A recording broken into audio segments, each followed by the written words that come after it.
account of an accused killer, what a man on trial told police about the death of a Saskatoon woman. Under the microscope, how fish could help detect a condition among youth. And Blue Jays fever breaks in Saskatoon. This is CTV News with Chantel Saunders.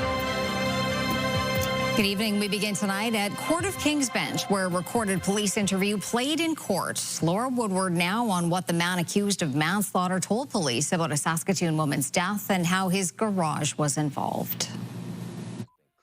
Roderick Sutherland told police his garage was used in the killing of 30-year-old Megan Gallagher. That's according to an interview with investigators that played out in court on the second day of his manslaughter trial. On August 5th, 2021, nearly a year after Gallagher's death, Sutherland went to police to voluntarily provide information on the case. He told investigators that he let his friend use his garage to question someone. When he returned to the garage, Sutherland said Gallagher was dead, tied to a chair and covered in a tarp. Sutherland said he didn't realize the woman was Gallagher until later when he saw her missing person pictures. He told officers he never saw injuries on Gallagher or any blood in the garage. Court heard Gallagher's body was placed in a truck and thrown over a bridge into the South Saskatchewan River. Sutherland has pleaded not guilty to manslaughter, unlawful confinement, and offering an indignity to human remains. His jury trial is scheduled to continue on Wednesday.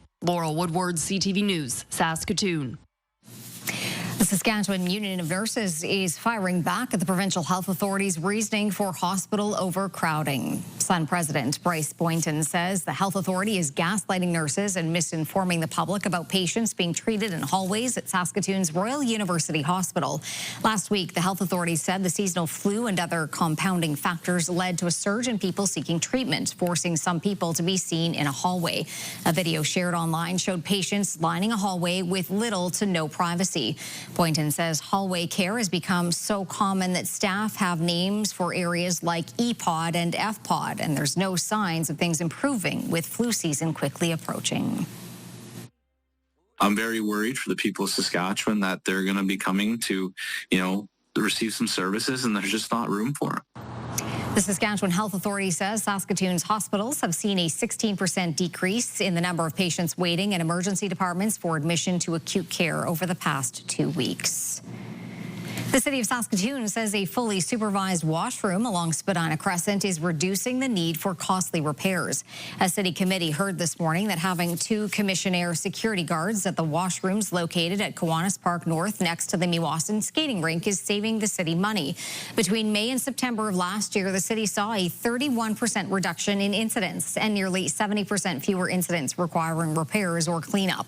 With repairs costing roughly $5,000 per incident, the city says avoiding 51 incidents is all it takes to break even. But it costs $250,000 to keep the bathroom staffed year-round, with the budget on the project running out of money by the end of the year. If no further direction is provided, the pilot with the increased supervision will end at the end of this year, and the site will return to its previous monitoring schedule of 3 inspections daily. Councillors have until the end of the year to choose to keep supervision at the bathrooms running around the clock. The city is holding an information session about the planned changes for College Drive as it moves ahead with Rapid Transit. A come-and-go session is being held tomorrow at the Field House between 4 p.m. and 7 p.m. People can look at how traffic and pedestrian flow will change once Link is up and running in the coming years. The city is planning to build a dedicated bus lane down the middle of the road to support its new Rapid Transit system. Work on the new Tana corridor plan is expected to begin next. Aging doesn't mean slowing down. It can be a chance to explore new opportunities and stay active. The Saskatoon Council on Aging is celebrating that message with its annual Spotlight on Seniors Showcase. Carla Shinkrick has that story. We get to see what Saskatoon has to offer for seniors. For Carol Brandt, taking in the Spotlight on Seniors Showcase offers valuable information, including a free blood pressure check. And how is it? apparently quite good. The event at TCU Place featured over 90 booths for those 55 and over and those who care for them. Celebrating older adults and giving them an opportunity to visit all the booths, find out what services that they offer. Booths like this first-time vendor, Homestand's personalized in-home assistance. They help with things like meals, cleaning, and dog walking. There's so many people that say, hey, my mom needs this, my uncle needs this, my neighbor needs this. Up to 1,000 seniors took in the event, including Kathy Fitzpatrick, who took advantage of a great deal on some self-care from Marca College. I own my own home. I want to stay in my home for as long as possible. And maybe at some point that means hiring a little bit of help. So there's lots of information about that here. Helping to equip seniors so they can live their best life. Seniors are living longer. I think their quality of life is getting better with all the services that are offered. Services like planning vacations. Seniors do have, of course, the time to travel. Escorted travel is a really popular way to travel. Everything's taken care of for you, so your hotels, your accommodations, transportation, attractions. This co-housing complex providing information about living in a building geared towards creating a sense of community. We want to live together, we want to age in place, and we want to support each other when we are getting older. This is the 26th year of the event, which hopes to continue spreading the word that getting older can mean discovering new possibilities. Carla Shinkaruk, CTV News, Saskatoon.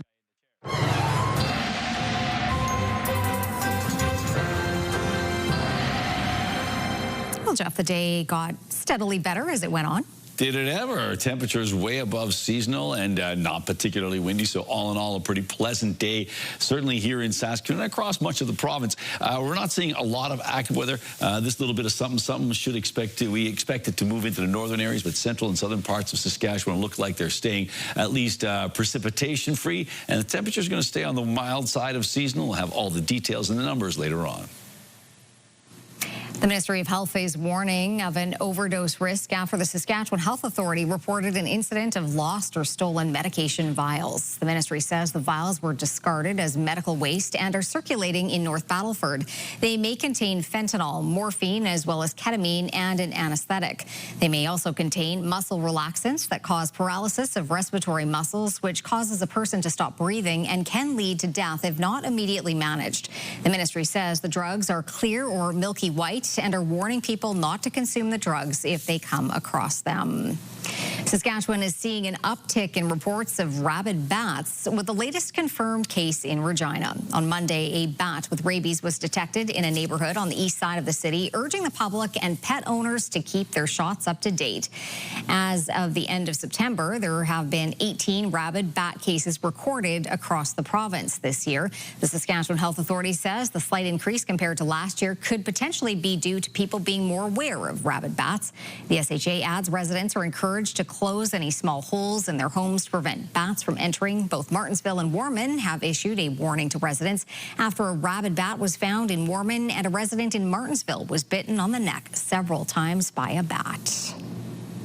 Saskatchewan residents can now start booking their vaccinations for both the flu and COVID-19.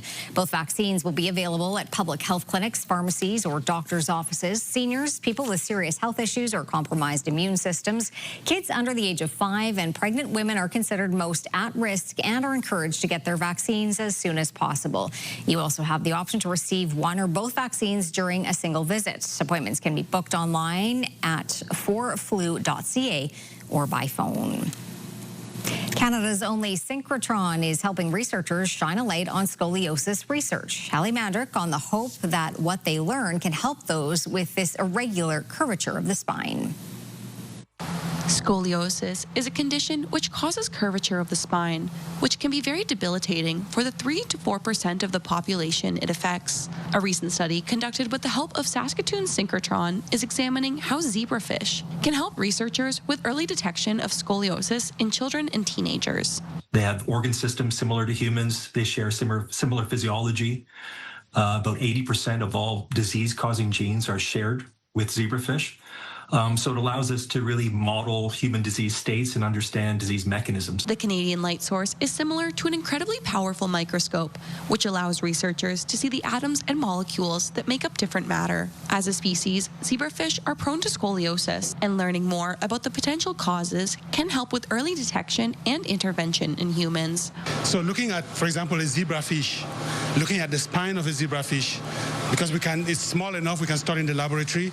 We can look at how the spine changes due to oxidative stress, and that helps us understand how a disease like scoliosis will happen in the human. According to Saruna, there is currently no way to determine which children will receive a diagnosis or how severe the condition will become. And right now, the treatment options really are wait and see. And when the curves begin to progress, we can apply braces, or the surgeons can do corrective invasive surgery of the curvatures. While there is still plenty of research and testing to be done, Saruna is hopeful that these findings from Saskatoon synchrotron have brought his team a step closer to a new treatment. A clinical study is currently underway at Sick Kids Hospital in Toronto to see if these findings in zebrafish could be applied to humans. What I'm hoping is that because we've demonstrated a simple, non-invasive, over-the-counter therapy can work in our zebrafish models, if this translates, it may be a way of actually preventing severe curve progression in patients. Hallie Mandrick, CTV News, Saskatoon. The city of Prince Albert is moving forward with an overdose prevention team. As Jasmine Pelche reports, that's thanks in part to a $3 million grant from Health Canada. The overdose rate in Prince Albert is double the provincial average. Those are most at risk of overdose who likely to be alcohol and substance users also experience other social issues, and we know that those individuals take up a disproportionate amount of time of emergency services. The City of Prince Albert Community Safety and Wellbeing Division says the provincial drug toxicity death rate is 16 per 100,000 people. Prince Albert has seen a rate of 32 per 100,000 over the last 5 years. At Monday's council meeting, City Council moved to approve a $3 million grant agreement with Health Canada to develop an overdose prevention team. We welcome the funding, obviously. It's very important. I really like the fact of delivering on-site counseling to people and then linking them up to long-term health and housing supports. The overdose prevention team will be made up of community safety officers from the Prince Albert Police Service, medical personnel from Parkland Ambulance, and crisis workers from the Prince Albert Mobile Crisis Unit. The aim of this team is to be able to alleviate pressure on those services and provide targeted 24/7 wraparound supports to individuals in the community that need it. The grant will fund the startup and initial operations of the prevention team. I'm hoping with these and maybe a couple more initiatives in the future, they were able to actually see some data come out of these things and target these areas. Health Canada have agreed to fund the initiative from September 2025 to March 2027. Jasmine Pelche, CTV News, Prince Albert. The Toronto Blue Jays are on a roll this postseason, and here at home in Saskatoon, the excitement is rising with every win. CTV's Stacey Hines shows us how fans are celebrating the run. The Blue Jays are creating a buzz, and here in Saskatoon, fans are feeling the fever as the team pushes toward a spot in the American League Championship Series. Really excited. It's been a great season. Nice to see everybody kind of getting behind them. They've had an incredible season. I personally wasn't expecting it, so big surprise and pleasant surprise. They are doing fabulous. The last time the Jays made it this far was in 2016, but a Sunday night grand slam from Vladimir Guerrero Jr., the first in Jays postseason history, has fueled momentum. It's just like the best kind of baseball to watch. It's like everything we've been kind of complaining about has all been addressed, and it's a pretty amazing time to be a Jays fan. The surge in support is showing at this Saskatoon sports store. Jays merch is moving fast, and Bo Bichette and Vladdy Jr. jerseys are leading the way. Huge upsell, specifically in jerseys. Lots of people that are coming in are going to games, so that's why I feel like we see the jerseys going the most. And over at Sports on Tap, there's no shortage of interest, with fans tuned in and hoping for a deep playoff run. It brings out everybody. The casual fan just want to see, be part of the action, to the diehard hard. So yeah, it's a whole different atmosphere than a normal Jays game. While this team writes a new chapter, some fans are thinking back to the glory days of 92 and 93. I'm old enough to remember when they won back in 92 and 93, and I actually got my photo taken with their 2 World Series trophies. And if the momentum continues, that memory may soon have a sequel. Stacey Hine, CTV News, Saskatoon. Still to come, marking a grim anniversary in the Middle East. Also, high-level talks between Canada and the U.S. Will it help break the tension tariff through talks?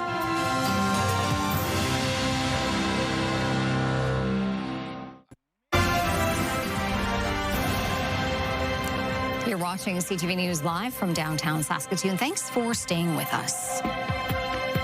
Canada's Prime Minister was welcomed to the White House for high-level talks on trade and tariffs today. This was Mark Carney's second trip to the inner sanctum at the invitation of the U.S. president and comes at a time when Donald Trump is threatening new tariffs. Michael Couture is in the U.S. Capitol with how the meeting went. With a firm but friendly handshake, Prime Minister Mark Carney arrived at the White House for his working lunch with U.S. President Donald Trump. We're going to be talking about trade. We're going to be talking about a lot of different things. In a 32-minute Oval Office meeting, Trump called Carney a great man several times, adding he's confident they'd work through the issues preventing a deal on tariffs. He's a world-class leader. He's a man that knows what he wants. And I'm not surprised to see that he won the election and won it substantially. And I would think he's more popular now. He's a good man. He does a great job, and he's a tough negotiator. If he's a great man and you want to do a deal with Canada, why aren't you? Because I want to be a great man, too. Trump says the two countries are in a natural business conflict because Canada and the U.S. want to make similar things on both sides of the border. It's a tough situation because we want to make our cars here. At the same time, we want Canada to do well making cars. So we're working on formulas, and I think we'll get there. Carney said the two countries are competing, not in conflict. We are the largest foreign investor in the United States. $500 billion in the last 5 years alone, probably $8 trillion in the next 5 years if we get the agreement that we expect to get. Following the meeting, the minister in charge of Canada-U.S. trade updated reporters on how it went. It concluded with the president and the prime minister directing us, me and my colleagues and the president, his cabinet secretaries who were there, Ambassador Greer, Secretary Lutnick, and others, to continue the conversation and to quickly land deals that will bring, we think, greater certainty in areas where the principal areas would be steel and aluminum and energy. In a sign that work will be continuing, Dominic LeBlanc is staying in D.C. for the next 24 hours for more meetings. And this evening, Prime Minister Carney is having a working dinner with U.S. Vice President J.D. Vance. Michael Couture, CTV News, Washington. A fight is brewing between premiers. BC's David Eby has slammed Alberta's push for a new oil pipeline to Canada's west coast, something Danielle Smith called un-Canadian yesterday. Smith spoke to the Prime Minister about the project before he left for Washington. CTV's Rachel Aiello on the spat and how soon to expect Mark Carney to respond to the pipeline proposal. Alberta's premier brought her push for a new pipeline to Parliament Hill today. All it takes is the Prime Minister to say yes, and so I'm hopeful that we'll be able to get to that by mid-November. Danielle Smith wants a bitumen pipeline from Alberta to British Columbia's west coast greenlit. But BC Premier David Eby has come out hard against the major project proposal, calling it a political creation that would put jobs and the coastline at risk. Today, Smith shot back. I think Premier Eby's comments are un-Canadian and they're unconstitutional. Eby then responded. It's not the Danielle Smith show, it's the Canadian team. And we all deserve the same opportunity for the same federal funding for our projects as she does for hers. That's not un-Canadian. Alberta's premier said that in her brief meeting with Carney yesterday, he committed to getting back to her by mid-next month about the pipeline and Alberta carbon capture project and whether the Liberals are ready to repeal certain environmental policies. Today, the Liberals touted their approach. What we're seeing is a number of premiers, conservative premiers, very excited about our goals to make Canada an energy superpower. While in the nation's capital, Premier Smith also met with federal Conservative leader Pierre Poilievre and his caucus. Rachel Aiello, CTV News, Ottawa. The two main leaders of the Ottawa Convoy will not face jail time despite being convicted of mischief. Instead, an Ottawa judge has handed down a conditional sentence of 18 months for Tamara Lich and Chris Barber for their role in the occupation of the Capitol. Judy Trin reports. Already convicted of mischief, Tamara Lich and Chris Barber, the two main leaders of the Freedom Convoy, arrived to hear their fate. Lawrence, what do you think will happen today? What are you hoping for?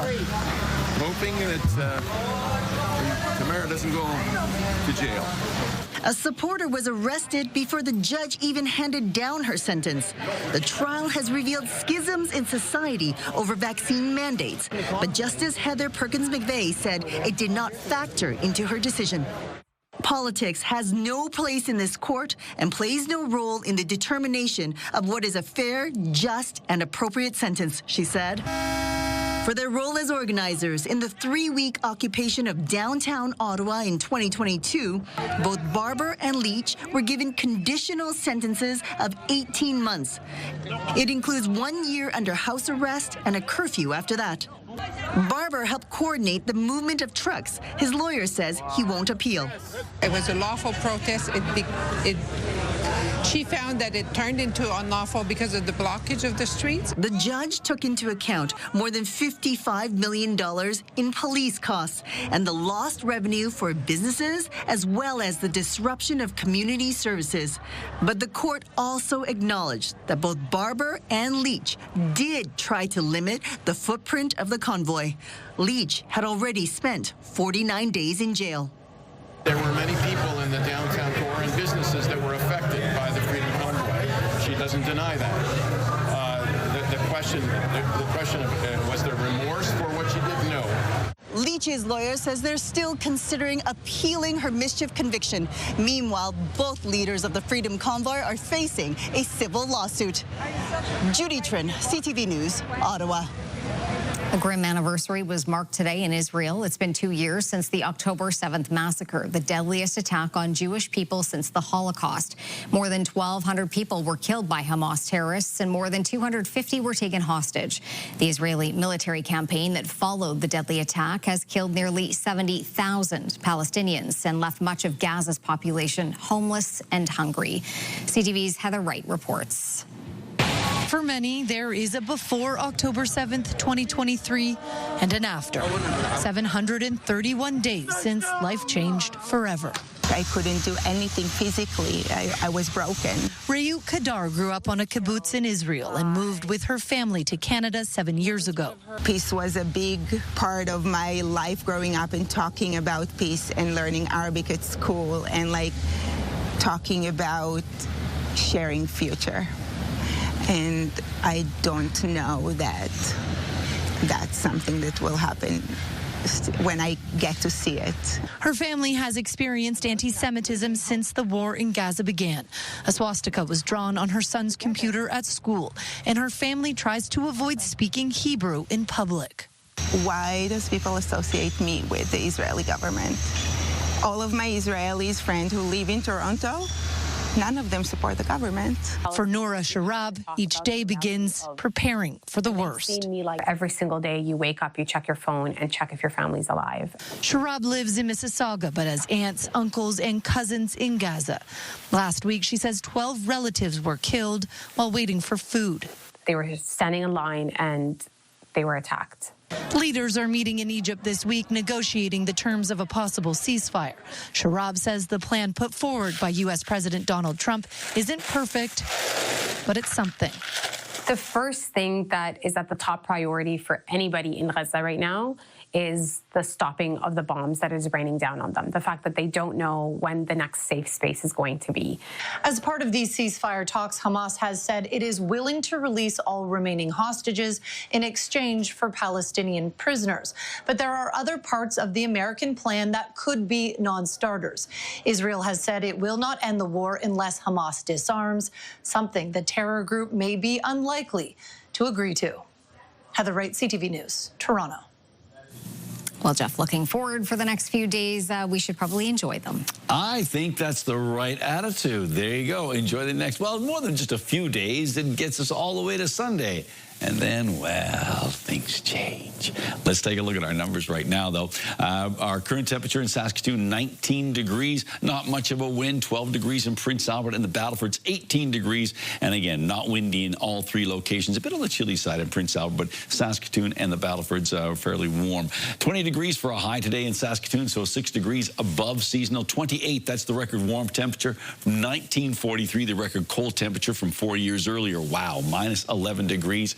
And the sun came up at 7:18. It's going to go down in about 3 minutes, 2.5.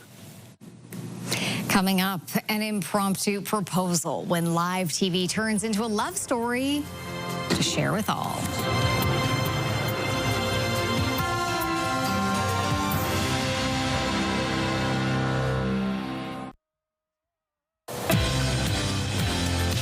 Watch MasterChef Canada tonight right here on CTV Saskatchewan. Then join me tomorrow morning when we talk to the latest eliminated home cook about what went right and what went wrong.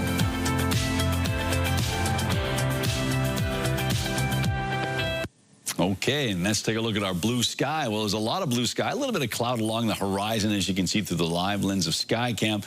But all in all, it's been a pretty pleasant day across the prairies, and particularly it's been pretty warm here in Saskatchewan. Temperatures nicely above seasonal. Let's take a look at our satellite and radar shot here. And really not a lot of active weather to talk about. Basically some action in British Columbia, some of the Rocky Mountain areas expecting more in the way of snow, Jasper, Banff, those kind of places. Up and sort of arching across, there's a high pressure area here, so this storm system sort of moves this way, and so northern Saskatchewan might see a little bit of shower activity. We don't anticipate snow, but the temperatures look like they're going to be warm enough to prevent that. 19 degrees in Saskatoon, 12 in Prince Albert, and 18 in the Battlefords.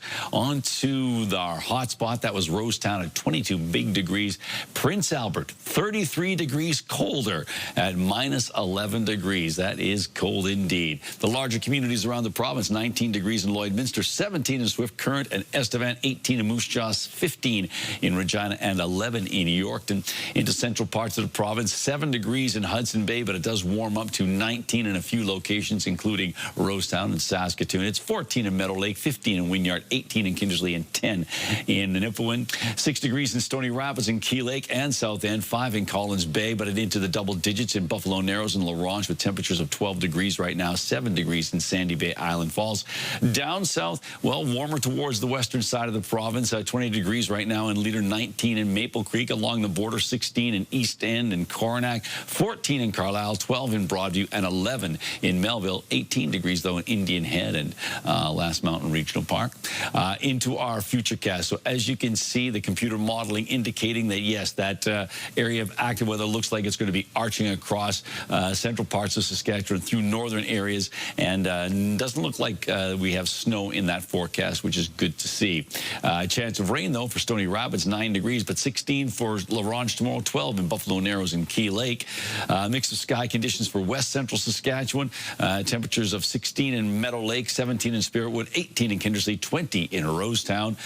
22 degrees for Outlook and Swift Current, 19 for Maple Creek and Leader at 18 with sunshine, and big time sunshine for many parts of the southeast with temperatures in the low 20s. Yorkton, a bit more cloud in 21, and 21 as well in Melfort, Humboldt, and Hudson Bay. 23 for Watrous, thanks to some extra sunshine going on there.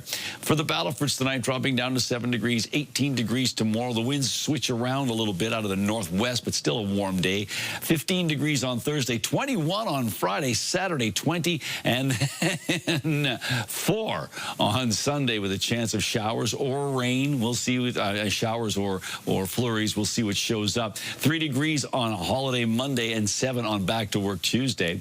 For Prince Albert area, dropping down to 7 degrees tonight with clearing skies, mainly cloudy skies tomorrow as the wind picks up a little bit. A high of 20, 14 on Thursday, so just above seasonal, then warming up to 19 on Friday, 21 on Saturday, 7 on Sunday with a chance of showers. And finally for Saskatoon, clear skies overnight with a high of 8 degrees. Tomorrow, 21 degrees with mainly cloudy conditions, the winds backing off in the afternoon. afternoon. 16 on Thursday, staying sunny on Friday with a high of 21, 22 on Saturday and Sunday. We're looking at showers of 6 degrees, 4 degrees on Monday, and 6 degrees on Tuesday.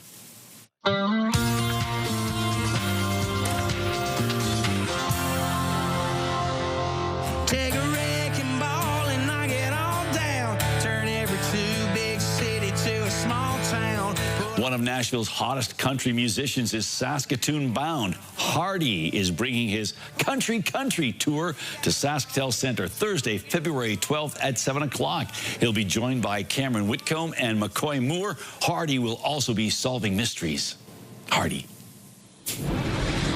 Cineplex is heading to court to fight a record $38.9 million penalty for misleading its customers. The theater company was penalized by the Competition Tribunal last year after it ruled Cineplex misled theatergoers by not immediately disclosing a $1.50 fee for booking tickets online. The company is appealing the ruling, saying customers are told about the fee right away and can avoid it by purchasing tickets at a theater. Levi's is marking the 30th anniversary of Toy Story with a brand new collection. They've teamed up with Disney and Pixar for this limited edition run. It's said to be a mix of Woody's cowboy roots and nostalgia with the film-inspiring details. It officially dropped last week, and some of the items are already sold out. All right, Jeff, I hear that you were out and about looking for a good book today. A good book? Well, I couldn't choose. There were so many. We have a lot of great traditions in Saskatoon, and one of them is the Canadian Federation of University Women's Mammoth Book Sale. It is celebrating its 60th anniversary. Gerlinda is with us today. She's the past president of the organization. So this book sale has been going on a long time. Bargains galore. But what is the money used for? The money is used for scholarships for young women. And actually, just yesterday evening, we had our Scholarship Reception Award. We this year have given out 21 scholarships, totaling about $56,000. Now, not everything comes from book sale. We have some other sources, but all of this goes for scholarships. Now I say bargains galore. Hardcover, paperbacks, puzzles, all kinds of things, DVDs. Do the prices vary, or is it right across the board? What's the deal? The majority of prices are the same. They're $3. But if they're especially priced, a few are very specially priced, if just from this year or last year, they are perhaps maybe $4 or $5. And then all the pocket books, like these small little paperbacks, they're a little cheaper. They're $2 or $5 for $3. You can't go too wrong. You can't go wrong at all, right, with those prices. Before we go, what are the times for the book sale? Because it's only 2 days. Correct. It's only Wednesday and Thursday from 9 o'clock until 7 o'clock each day. Right here at the Western Development Museum, the 60th anniversary edition of the Mammoth Book Sale in support of the Canadian Federation of University Women and their scholarships. Thank you so much. Thank you. All right, Jeff, time for Pick of the Day, and I hear you have a bonus photo today. Yes, we have 4 photos today. We get so many, and it's hard to turn them down, so we'll make it quick, Chantal. Here we go. This one comes from Sean Lepke. Some creek fishing north of Jackfish, and I think there's still some chance to do some fishing this weekend, at least on Saturday. You might not want to be out on the water on Sunday, but yeah, a nice shot there from north of the Cochin Ocean. Next one's from Naomi. Now, she sent this in about 3 weeks ago, and I just loved it so much I wanted to make sure I used it, but she calls it buzzing zinnias, and it's a picture she took out at Black Fox Farms. Next one is from Lynn. Yes, is this wild or what? Photos taken last week by my brother-in-law, Doug Dupin, or Dupin, of my son's turkeys roosting on a building with the northern lights in the background. That's almost apocryphal. It's like kind of spooky, perfect for Halloween. And finally, Curtis and Cheryl sent us this picture. This is our golden retriever, Ryder. A bird had flown into our back deck window last Saturday, and Ryder decided to make a friend. And the bird flew away about 15 minutes later. What a nice shot there. Way to go, Ryder. All right, if you'd like to share an image with us, you can do so by sending it to cfqcnews@ctv.ca, and please put Pick of the Day in the subject line. Still to come on CTV News, when a love story becomes news, a special proposal almost caught on camera.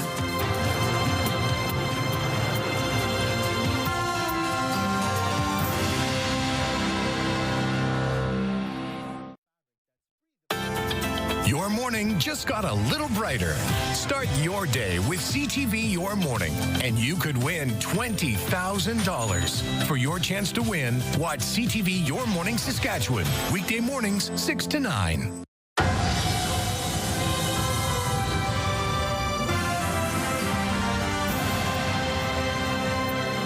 For reporters in the field, sometimes the story you're sent to cover isn't the one that unfolds in front of your eyes or your camera. That was the case for our CTV colleagues in Victoria, who were sent to cover a union protest and ended up capturing a union of a different type. CTV's Adam Sawatsky explains. They were seconds away from broadcasting live. Yeah. Rob in front of the camera, Orlando behind. What's that? When reporting on the first story in the newscast, Kevin, striking public service workers led to happening upon this last one. But we have an engagement going on in front of me.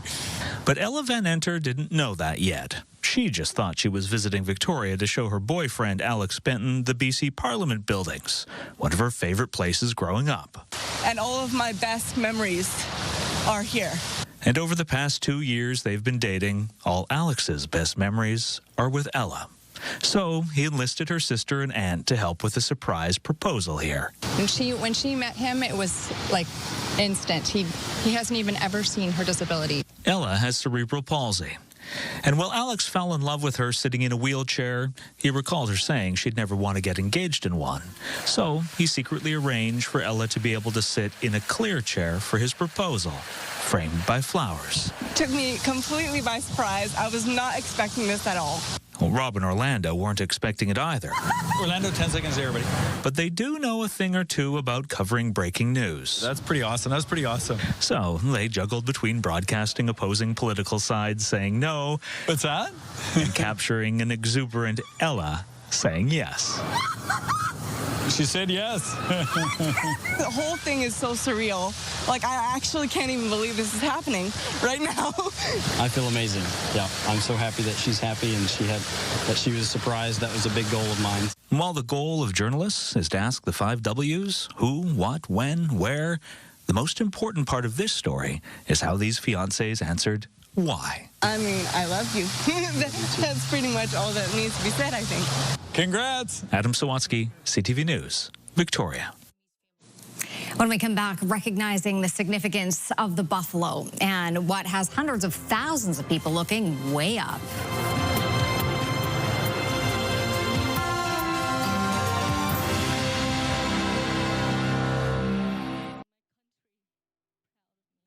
All right, welcome back. And look at these numbers. Pretty darn nice. Actually, close to where we were today. But still, we won't complain. At least I hope we don't.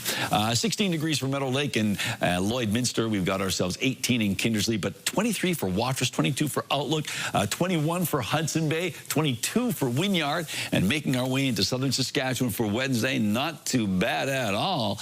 18 and 19 degrees in Leader and Maple Creek thereabouts. But everyone else on this part of our map at 20 degrees or warmer, and it gets as warm as 23. That's in Assiniboia, Lumsden, and Coronach, so some very warm temperatures for the early part of October. Does that include Southey? You betcha. Sunny and 21 in Southey tomorrow. Winds are shifting around a little bit, but not strong winds, so winds out of the southeast 20, gusting to 40, but then in the afternoon it backs off to southerly wind at 15 clicks, so not bad at all for Southey. And Southey is one of those places where internet plans of up to 1 gig are available from Sasktel.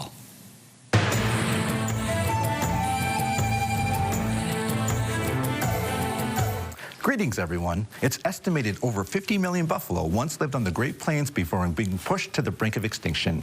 In a powerful act of resistance, a woman from Whitebriar First Nation and others walked on Duty Avenue pulling buffalo skulls, seeking a name change in recognition of the importance the buffalo once played in the area.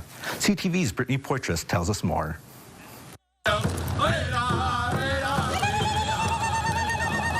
Kekutue pulls 13 buffalo skulls down nearly 30 kilometers of Dudney Avenue, a road that carries a colonial legacy. She says this walk is about recognizing the erased history of the buffalo in Regina. This was a community that was alive with buffalo, and wherever the buffalo were, we were. And so, that history isn't shared, and people like Dudney, made sure that wasn't. Dozens of others have joined her to reflect on the colonial past of Edgar Dewdney, while also honoring the buffalo. We're honoring the Tatanga for being providers. Our goal is in the future that name is changed to Tatanga to honor them, and that is reconciliation. According to those in attendance, the walk is also about support, awareness, and healing. What we're doing is to better our community, to bring awareness to who we are and to who our people are, like Indigenous people, you know, in the history that we've had, and especially with the buffalo around the city. For Kekutwe, this walk is a reminder that Indigenous history extends far beyond Canada's colonial documents. The province of Saskatchewan is only 120 years old. Our culture and history and language and connection is thousands and thousands of years old. Organizers say there will be more walks in the future and more push to change the name of Dewdney Avenue to Tatanga Avenue. Brittany Poitras, CTV News, Regina. If you have a story you would like to see in this segment, here's how to reach us. You can contact me by email, and you can also watch past episodes and segments of Indigenous Circle on our CTV Regina and CTV Saskatoon websites. Indigenous Circle, brought to you in part by Saskatchewan Indigenous Enterprise Foundation, growing the First Nation entrepreneurial spirit. Turning to local gas prices now, the average price in Saskatoon, $130.5 a liter. The lowest price in town, $121.9. On Saskatchewan markets, Cameco jumped $1.71 today, and Nutrien finished the day at $84.62. Coming up, celebrating a special dragon dance. Then the Fun Festival bringing color to the sky.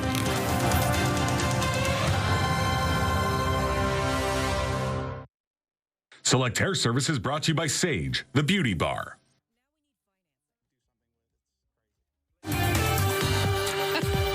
We've got another great night of entertainment coming up right here on CTV, starting at 7 with The Voice. All right, an hour-long edition of High Potential. That'll be a gooder. Absolutely.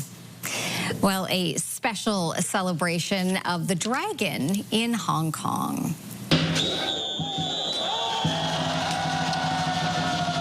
More than 300 performers paraded a 67-meter fire dragon adorned with thousands of burning incense sticks throughout the streets for the Tai Hang Fire Dragon Dance. The Mid-Autumn Festival is a celebration for peace and safety that showcases cherished customs. It's nationally recognized for its cultural significance, but it's also become a popular tourist attraction that drives sales, which of course benefits the local economy. The festival started on Sunday and it ends today. That is pretty cool. Yeah. Speaking of cool, I think you'll like this.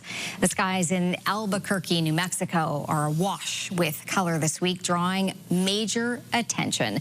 The city is hosting the world's largest hot air balloon festival. About 500 balloons from across the globe are there for the 53rd edition of the annual event, and they are creating a spectacular sight for locals and for visitors. Hundreds of thousands of people are expected to attend before the 9-day fiesta ends on Sunday. I saw different videos today of this, and some of them really, really detailed and very cool. Yes, they're spectacular. Hot air balloons are amazing. They really are. They are. Want to sing a little Fifth Dimension? Nope. I just want to look at the hot air balloons. Okay, that's fair enough. Let's take it. There's been going to be some plenty of hot air tomorrow in terms of not just here in the studio. Speak for yourself. All right, okay. Moving on. Mainly sunny tomorrow, 11 at 9 a.m., 16 by noon, and mid-afternoon around 21 degrees by 5 o'clock, 20. So we're expecting another warm day tomorrow, and it looks like it's going to be quite pleasant, particularly in the afternoon once the wind backs off a little bit. Yeah, wind can be annoying. So it's good. It's good. Yeah, life's tough. Yeah, wind can be annoying. That's the name of your new album. I don't want you to sing it, though. Please. Okay, you got me there. So, yeah, we'll leave it there. All right. Thanks for watching. Have a great night.